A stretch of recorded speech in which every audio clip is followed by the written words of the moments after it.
பூவாத்தூர் ரிசார்ட்ல எம்எல்ஏக்கள் தர்ம யுத்தத்துக்கு போக போறேன் என்று மிரட்டிய எம்எல்ஏக்களுக்கு தலா 3 கோடி இவர் உடனடியாக வழங்கியதால் தானே சசிகலா இவரை தேர்ந்தெடுத்து முதல்வராக்கினார்.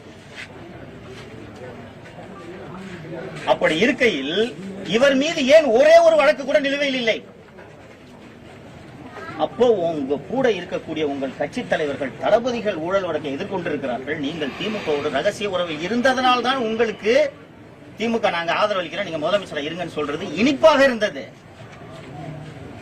ஒரு உண்மையான அதிமுக காரன் திமுக ஆதரவு, அதிமுக தோன்றியதே திமுக எதிர்க்கணுன்றதுக்காக தானங்க. எம்ஜிஆர் 72 எதுக்குங்க இந்த கட்சியை தொடங்கினாரு?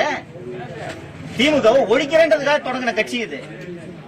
அப்படிப்பட்ட கட்சியோடு சேர்ந்து நான் கூட்டணி அமைத்து நான் முதல்வராக வேண்டும், தமிழகத்தின் முதல் தலித் முதல்வரை கூட நான் ஆக விட மாட்டேன், நான் தான் முதலமைச்சராக இருக்க வேண்டும் என்று ஒரு சொல்கிறார் என்றால் இவர் எப்படி இந்த கட்சியை வாழ வைத்தார்? எல்லாம் தெரியும். கொத்து கொத்தா அதிமுகவில் இருந்து வெளியேறி கொண்டிருக்காங்க, தினந்தோறும் போறாங்க. அவங்களுக்கு இன்னைக்கு ஒரே ஆப்ஷன் திமுகவை தவிர்க்கலாம். இது இருக்கட்டும், நான் இல்லங்க எல்லார்கிட்டையும் இப்ப என்ன சொல்றாருன்னா, நாங்க இளைஞர் அணி புது ரத்தத்தை பாய்ச்ச போகிறோம், நாங்கள் கட்சியை புதுப்பிக்க போகிறோம் சொல்லிட்டு இருக்காரு. உள்ளாட்சி தேர்தலில் அதிமுக இன்னைக்கு ஜெயிக்கிற நிலைமையில இருக்கா சார்? நீங்க அதிமுக உறுப்பினர்னு வச்சுங்க, உங்களால கவுன்சிலர் ஆக முடியுமா கரூர்ல ஒரு இடத்துல? அப்ப நீங்க எதுக்கு இந்த கட்சியில இருக்கணும்? இந்த கேள்வியை தான் எடப்பாடி பழனிசாமி மீது எழுப்புகிறார்கள். இதைத்தான் திரு எடப்பாடி பழனிசாமி அவர்களின் தலைமை மீது கேள்வியாக எழுப்புகிறார்கள். இந்த கேள்வி தான் அவர் கேட்டார், நீங்க என்னங்க விசுவாசமா இல்லை அப்படின்ட்டு. இந்த கேள்வியை தான் நானும் எழுப்புகிறேன். வழங்காததன் காரணமாக திரு விஜய் அவர்களால் சம்பவம் நடந்த இடத்தை கரூரில் பார்வையிட முடியவில்லை.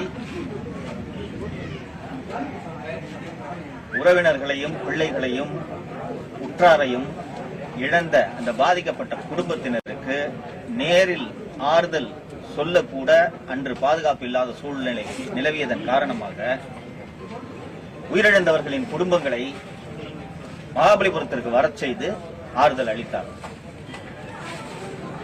இன்றைக்கு தவேக தலைவர், தமிழகத்தின் முதலமைச்சர், மத்திய அரசு அவருக்கு பாதுகாப்பு வழங்கியிருக்கிறது. மாநில அரசின் கோர்ஷல் சிஐடி அவருக்கு உச்சகட்ட பாதுகாப்பை வழங்கியிருக்கிறது. முதல்வராக பதவியேற்றதும் முதல் வேளையாக அவர் கரூரிலே வந்து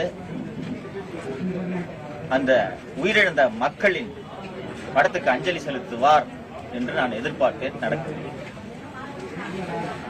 இப்போதாவது முதல்வர் திரு விஜய் அவர்கள் கரூருக்கு வந்து அந்த சம்பவம் நடந்த வேலுச்சாமிபுரத்துக்கு வந்து அந்த உயிரிழந்தவர்களுக்கு அஞ்சலி செலுத்த வேண்டும், உயிரிழந்தவர்களின் குடும்பங்களை இங்கே சந்திக்க வேண்டும், சந்தித்து ஆறுதல் தர வேண்டும். அதுதான் ஒரு தலைவனுக்குரிய பண்பான செயல் என்று நான் கருதுகிறேன். முதல்வர் அவர்கள் அதை செய்ய வேண்டும் என்று உங்கள் வாயிலாக நான் அதை வேண்டுகோளாக விடுக்கிறேன். என்னுடைய இரண்டாவது கோரிக்கை, கடந்த திமுக அரசு பாஜக எதிர்ப்பு என்ற பெயரில் ஊழல்வாதிகளை பாதுகாப்பதற்கென்றே தமிழகத்தில் சிபிஐ விசாரணையை நடத்துவதற்கான அந்த அனுமதியை ரத்து செய்தது. ஒரு மாநிலத்தில் சிபிஐ விசாரணை நடத்தணும்னா சம்பந்தப்பட்ட மாநில அரசு அவர்களின் அனுமதியை தர வேண்டும். அதுதான் அந்த சிபிஐயோட சார்ட்டரான டெல்லி ஸ்பெஷல் போலீஸ் எஸ்டாப்ளிஷ்மெண்ட் ஆக்டோட பேஸ்.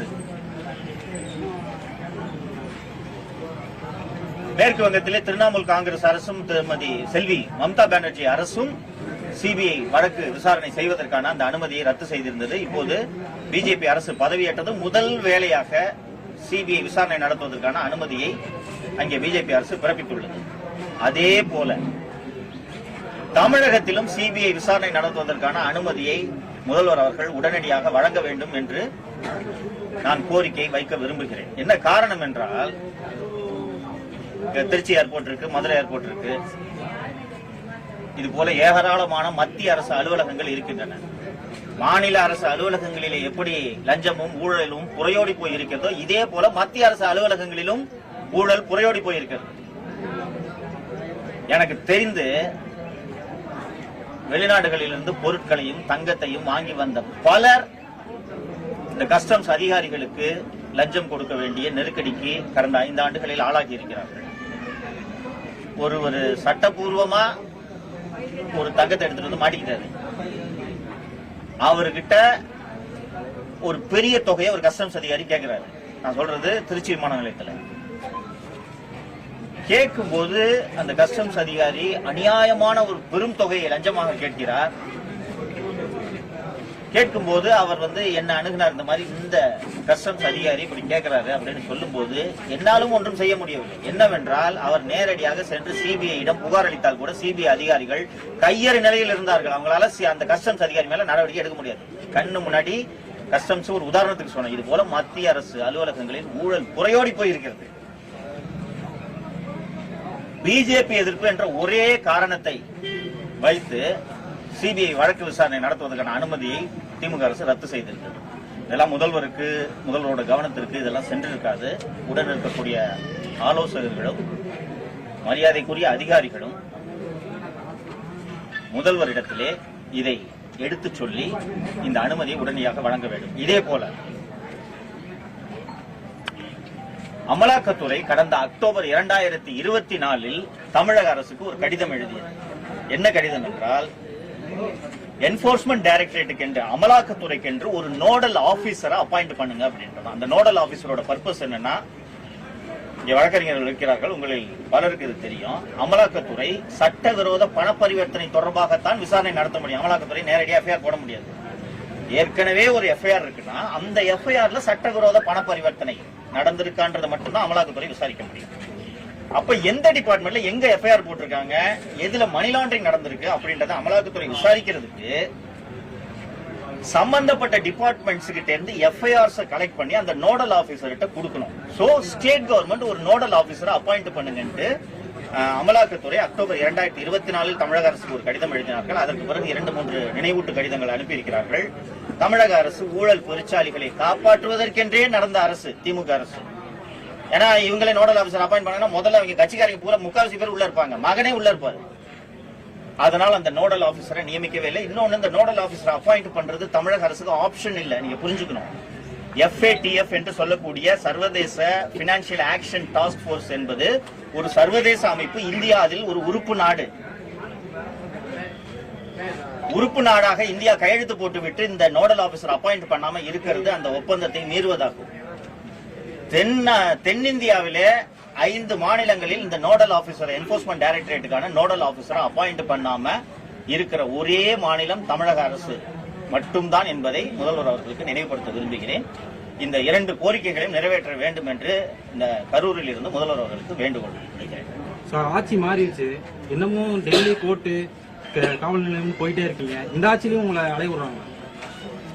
கடந்த ஆட்சியில் போடப்பட்ட வழக்குகள் ஒரே நாளில் முடிவுக்கு வந்து விடாது. ஆனால் அரசு நினைத்தால் இந்த வழக்குகளை முடிக்க முடியும் என்று நான் நம்புகிறேன். முடியும், நிச்சயமாக முடியும்.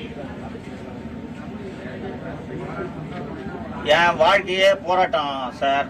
நான் தொடர்ந்து போராடிட்டு இருக்கேன். நீதிமன்றங்கள் மட்டும்தான் எனக்கு ரிலீஃபை கொடுத்திருக்கு. எந்த அரசும் எனக்கு உதவியதில்லை.